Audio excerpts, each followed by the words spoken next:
the best host since Carson. Talking, of course, about Jimmy and Larson. He reviews the movies you want to see and the movies that you wouldn't watch for free. He'll tell you which movies are good, but if you want to watch it, you definitely should. Let's see what he's reviewing today, cause I can't wait to hear what he has to say. Hey folks, big time Jimmy Larson here, welcoming you to another episode of At the Movies. This will be the final week of Bill Murray month for now. I know it's so sad, there's so many more good Bill Murray movies I did not cover, but we will cover them at a later time. But for now, this will be the last one in Bill Murray month. And we will be looking at the 1996 film Kingpin. Kingpin is a great movie. Bill Murray is a major part of the movie, even though he's not there on the cover box, because he is not the main character of this movie. The main character of this movie is Roy Munson, who is played by Woody Harrelson. And Roy's dream, ever since he was a child, is to be a professional bowler. And he's really good. He's learned a lot from his dad, who is also very good at bowling. And Roy is on his way to becoming a superstar. After winning a tournament in his hometown and getting his chance to be a part of the professional bowling tour, Roy ends up winning a gold ring that he wears around his finger proudly. However, during his first day with the pros, he goes up against pro bowler Ernie McCracken, played by Bill Murray. Yep, that's where Bill comes in. So it's his debut, and Roy ends up defeating Ernie in his debut, and Ernie is not happy about it. After the match, that's when Roy starts having things go downhill for him, as he first learns that somebody had, ruined his car. He's not sure what happened, but he's definitely having some car trouble. Engine blown. Someone put sugar in your tank. Sugar? That's impossible. Here? So he runs into Ernie at the gas station, or rather, he bumps into him. Watch the door. And Ernie ends up convincing Roy to hustle people in bowling so that he can raise some extra money to help pay for his car. And we end up learning as the audience at this point that it was actually Ernie who put the sugar in the gas tank of Roy's car. But Roy does not know that. And if he put the sugar in the car, then who put the screw in the tuna? Drop the screw in the tuna! So Roy and Ernie, on their first hustling gig, they decide to hustle a priest in bowling. Yeah, nice going there. But basically the priest, he ends up seeing right through their gag as they pretend to be dictionary salesmen. And, well, Ernie, he ends up leaving Roy behind, and he takes all of the money with him. And, of course, the priest wanting revenge, but again, he's not really a priest. So he's not really a priest, and him and his gang, they end up taking Roy inside in as a way of getting him revenge for what just happened to them and losing their money. They shove Roy's hand in the ball return of the bowling alley, causing Roy to lose his hand. Ouch. And, you know, this is not the only time that Bill Murray will have ruined somebody's life involved in bowling. Yeah, that bowling pin load, we're going to have to cancel that. Cancel it? Yeah, termites. Termites? Termites, my ass? No, I know he's behind it, but he's at the trucking commission. That's it. Hello? Hey! Hello? Go! Oh, now he broke my phone. So fast forward 17 years. Yeah, and Roy is now a mess. And no longer having a hand, he now has a hook for a hand.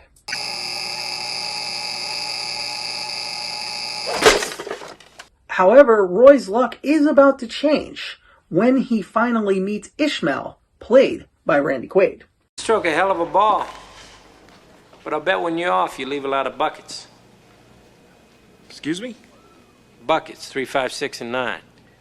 It's from coming in too light in the pocket and sending the head pin around the 3. You could tell all that from just seeing me throw one strike? I didn't see it. I heard it. Yep. 2 weeks in a row, Randy Quaid and Bill Murray in the same movie. With Ishmael, or Ish, as Roy calls him, Roy sees opportunity, and he wants to get to know more about Ish. You know so much about bowling. Well, maybe this will help explain it to you. Wow, that's really something. What's that made out of? 14-karat gold. Really? Looks like rubber. Yeah, that's a run-on joke throughout the film. But anyway, Roy, like I said, he sees opportunity here. Opportunity's knocking, and he wants to answer the door. And he wants to be Ishmael's bowling manager. Bowling manager? Why would a bowler need a manager? Ishmael is reluctant because he is Amish, and he feels like this will somehow go against the Amish community, and his family would not be happy with him. But Roy, he's persistent because he really needs money after he failed to trick his landlady. Give me the pocketbook, lady. No! Give me it! No! Hey! Give me it! Okay. Give it back! What are you, sissy? You need a purse? I'll slice your throat! Shit! You burned me, you bastard! Go ahead, you chicken shit! Run home to mommy!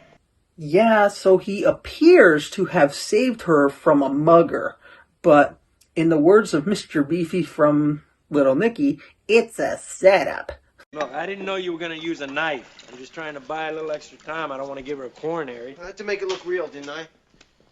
Look, besides, that coffee wasn't even hot. Now that's hot. Where's your news? Yeah, they're friends, but like I said, this was a failure. I like to drink, so I brought you some. Why, you no good son of a bitch! You crazy bastard! Well, how the hell did you get out? Now get out! That'll be 100 now, you prick! Magazines, comic books, that's one thing. But tickets. Tickets! Yeah, she really had a makeover in this movie to make her look that bad, but man, I just love that whole entire coffee scene. It's hilarious. So Roy tries to convince Ishmael to, again, let him be his bowling manager. And he shows up at Ishmael's Amish community, at Ishmael's house, and posing as an Amish man himself to try and trick the family. I hope you don't mind. I got up a little early, so I took the liberty of milking your cow for you. Yeah, it took a little while to get her warmed up. She sure is a stubborn one. Then, pow, all at once. We don't have a cow. We have a bull. So Roy ends up learning that Ishmael's family actually is in trouble with the bank, as the bank wants to foreclose on their farm due to back taxes that are owed. So Roy convinces the family to convince Ishmael to let him be his bowling manager to help raise money to save the farm. And Roy's way of trying to make money is the same way that Ernie McCracken did with him. He's going to hustle people in bowling. And this is where they meet a man named Stanley. And Stanley is a real jerk. But he's a high roller, so they can make some money off him by hustling him. And they do just that. And Stanley has a girlfriend named Claudia. And Claudia, she helped Stanley herself, to do some hustles on the side as well by distracting men. However, when Ishmael defeats Stanley, Stanley gets very angry and he ends up attacking Claudia. So Claudia actually leaves Stanley and goes with Ishmael and Roy, as Roy plans to take Ishmael to a pro bowling tournament in Reno, Nevada. And now Claudia is accompanying them there. And as I said, she likes to distract men to help Stanley earn money. Now she does the same, but for Ishmael and Roy. As you can see here, she basically just distracts the men, and it helps them to bowl badly. So then they end up earning more money in the long run, and that's how the hustle works in that case. But as time goes on, Roy starts to kind of have some trust issues on Claudia. So now that Roy no longer trusts Claudia, he convinces Ishmael that they have to sneak away in the middle of the night. A big military train derailed, and this whole area is in danger of being contaminated by a huge cloud of shit. A huge cloud of shit? Wow. God, I think I smell it. Come on, let's... Oh my God. There it is. I see it. Hey, everybody, there's a shit cloud coming. Run for your lives. No, stay away. No. God, no.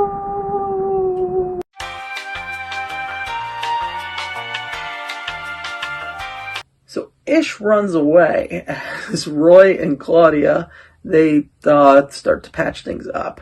And then we learn of a special watch that Roy got as a kid from his dad. He gave me this when I left. I never could get the damn thing running. After finding Ishmael, Claudia, she takes off on them. She steals all the money that they've made all this time in hustling, and she runs away, presumably back to Stanley. And at this point, Roy goes psycho.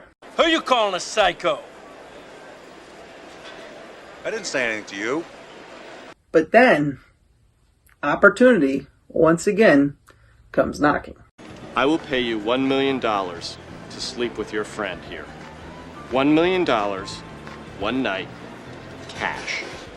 Chris Elliott, by the way, who you may remember at the start of Bill Murray Month, I reviewed Groundhog Day, which also had Chris Elliott. So, once again, we got more connections of characters showing up in the same movies. Lots of these people did more than one movie with Bill Murray. So anyway, though, as far as the proposal goes and the opportunity knocking, of course Roy said no. I'll handle this.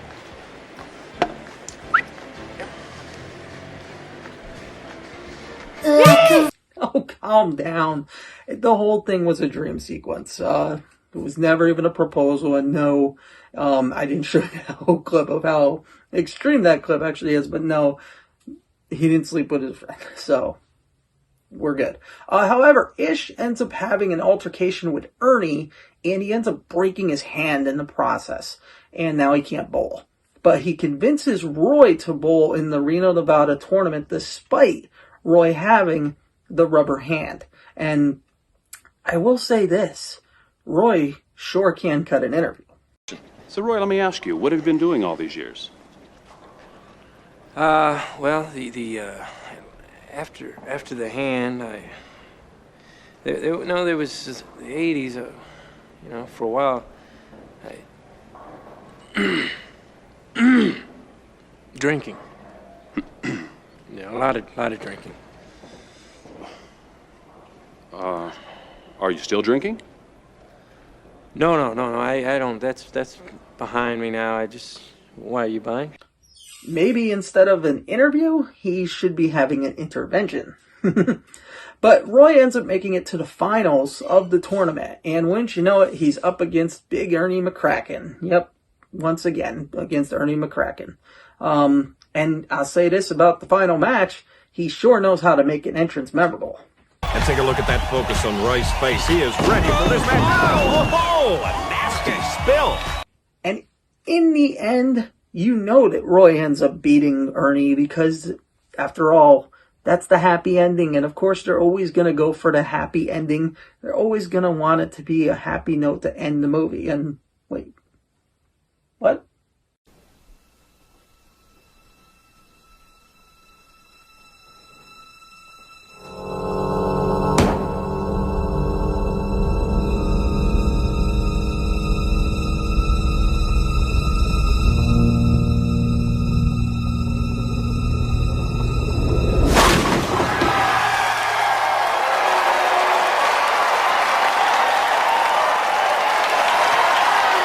Like I was saying, you know that Ernie's gonna end up beating Roy because these kind of movies always want to end on a sad note. Anyway, so then we learn that Claudia actually has left Stanley and she's taking all his money. And Stanley's not happy about it and he confronts Roy. And you're welcome, John. Welcome to the club. Oh! Checked my phone records at the hotel. She called that bastard Ernie McCracken 14 times in the last 3 days. Now what the hell is your relationship to him? Ah! So Claudia tricks Stanley into making him believe that she's run off with Ernie so that Stanley will go after Ernie and kind of get his revenge, you know, the revenge on Ernie for what he did to Roy. And then Claudia ends up going back to Roy. And they go back to Ishmael's Amish community and they give money to Ishmael to help save the farm. And then Claudia and Roy say goodbye to Ish, and Claudia gives a gift to Roy. I have something for you. Oh, wow. You got it working. Yeah, I wound it. Oh, there's a winder. So now Claudia and Roy are together, and they drive off into the sunset as the film ends. So there you have it. There's my review of Kingpin, and as I said, this is the final movie that we are doing for Bill Murray month, as February is over. So we will not be having any reviews anytime soon. Season 2 is kind of going on a break due to some personal issues on myself and my crew, but we will be still writing some future reviews and filming reviews and getting them ready. I just don't know exactly when they're going to be edited and posted. So we'll keep you updated on that. I'll be posting updates to the channel periodically to let you all know what's going on with the show. But the show is not going away for good. So get that out of your head. It's coming back. It's just going on hiatus a bit. But again, as this movie is Kingpin, I love this movie. There's two versions of it. There's a PG-13 version, which I'm not sure I've ever seen. And there's a rated R version, which I watch all the time. I didn't even know there was a PG-13 movie version of this until I was doing research for this review. But the movie, as I said, I know it as the rated R version, and it's rated R for language and some brief nudity and lots of things. Drug use, alcohol use, just lots of bad stuff. I don't know about the PG-13 version because I don't think I've ever seen it. I highly recommend this movie, especially if you're a fan of the Farrelly Brothers, since the Farrelly Brothers made this movie, and they brought us such great classics like Me, Myself, and Irene, and of course Dumb and Dumber and Dumb and Dumber 2. So definitely, if you love the Farrelly Brothers, you'll love this movie. Like I said, they made it. There's staples all over it. It's just such a great movie. Woody Harrelson's great. Bill Murray's great. It's just a great movie. But that's going to wrap it up for this episode. And like I said, there will be more episodes coming. I just don't know when. So I won't see you next week. But I'm Big Time Jimmy Larson, and I want to thank you for joining us here on this episode. If you like this video, like it below. Subscribe to the channel. And hit the little notification bell. And we will be back soon, I hope. So I'll see you next time.